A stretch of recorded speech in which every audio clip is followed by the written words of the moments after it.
Hey guys, welcome back to the channel. Today we'll be talking about massive news surrounding updates to the Hedera network and how the BBC may be at the centre of using Hedera's network. So before we talk about the main stories today, I'd like to show you a clip provided by CoinDesk, where CoinDesk actually invited the Drop CEO, where they discussed details about how Drop is set to be incorporated into the Federal Reserve's payment infrastructure, FedNow, and what this means for Hedera. News that the FedNow is highlighting Drop. Why did you decide to build on top of Hedera?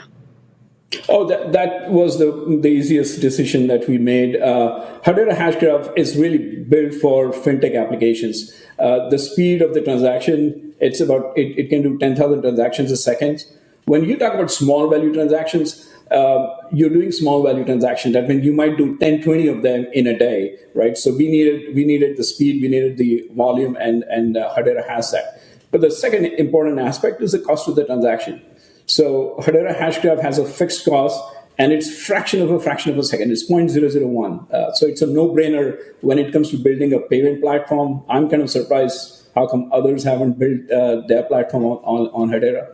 The third important aspect, which is more specific to Drop as we promote our product, people are also interested in who's behind this ledger, right? And the governing council that they have in Hedera helps us. They have top financial institutions behind them. They have top companies like Google's and IBM behind them. It all helps. It helps when they see it's open access, open source, and a large set of enterprises behind it as a governing council. So if you look at the entire package, it becomes a very easy option to go for. So as detailed in the clip, the main reason as to why the Federal Reserve chose Drop services for the FedNow payment protocol is due to the scalability and the cost effectiveness surrounding the utility of Hedera's network.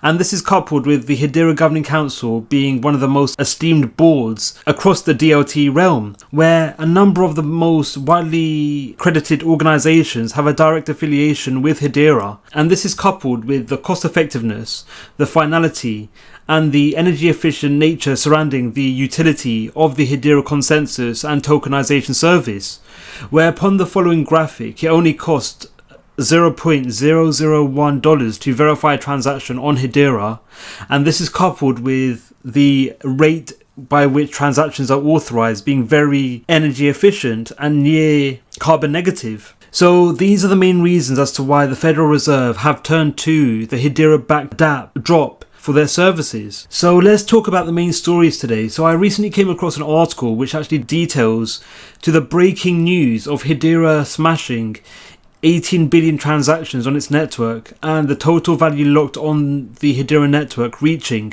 $35 million. Again, this article goes into further depth about this new initiative. So the article read how the total value locked has increased by nearly 10% on the week according to the data from DeFi Llama. What's more, said TVL has increased by almost 26% in the last month. So the article continued and stated, though the network slumped to below $22 million in the months following, Hedera has now seen its total value locked break past the 35 million level to sit at $35.18 million at time of writing. So the total value locked on the Hedera network may be due to high degrees of developments and initiatives surrounding DeFi protocols across the wider Hedera network, and be it its consensus and tokenization service. So one development surrounding smart contract initiatives on the wider Hedera network includes how the London School of Economics have actually earmarked and detailed developments surrounding the building of smart contracts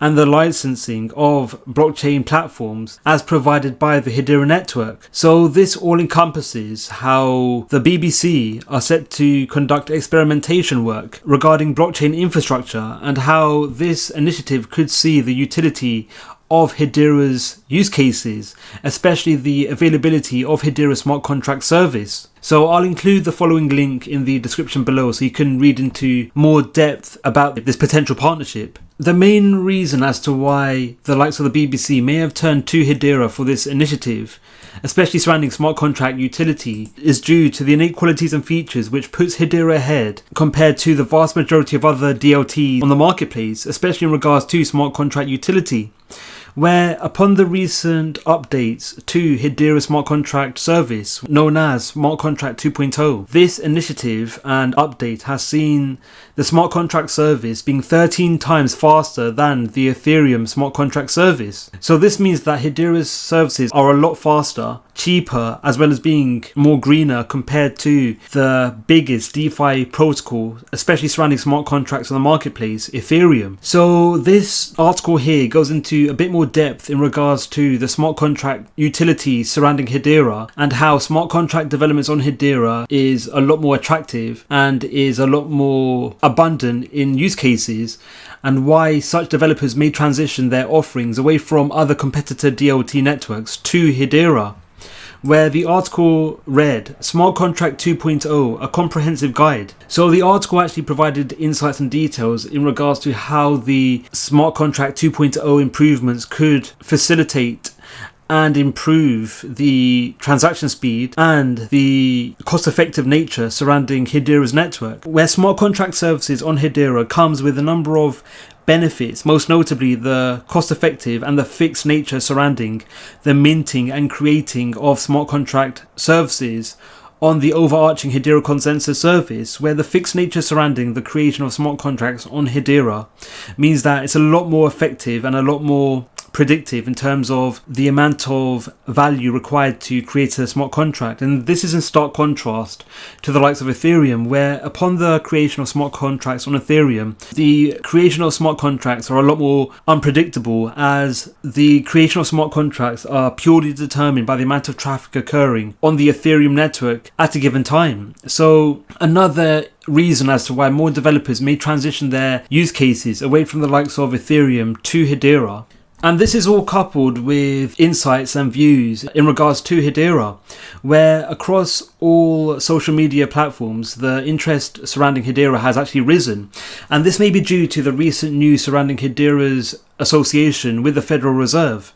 So with Hedera becoming more widely utilized by some of the biggest institutions around the world, this could see more retail investors becoming more aware of Hedera's use cases and offerings, and as a result this could have reverberating effects on the price of HBAR, where increases in the overall investment into the Hedera project, especially by retail investors, could lead to, will lead to increases to the demand for HBAR. And this is coupled with Hedera's network increasing in utility, where, as we mentioned at the start of the video, the Hedera network has surpassed over 18 billion transactions on its mainnet. So coupled with retail interest and transaction validation, the demand for HBAR may increase, and as a result we may see synonymous increases to the price of HBAR, especially over the long run. What are your thoughts on Hedera? Are you bullish on Hedera smart contract developments? Let us know your views in the comments below. Thank you for watching, Crypto Clan. Don't forget to like, subscribe and click on the notification bell. Let us know your views in the comments below. Thank you for watching, and we'll see you in the next video.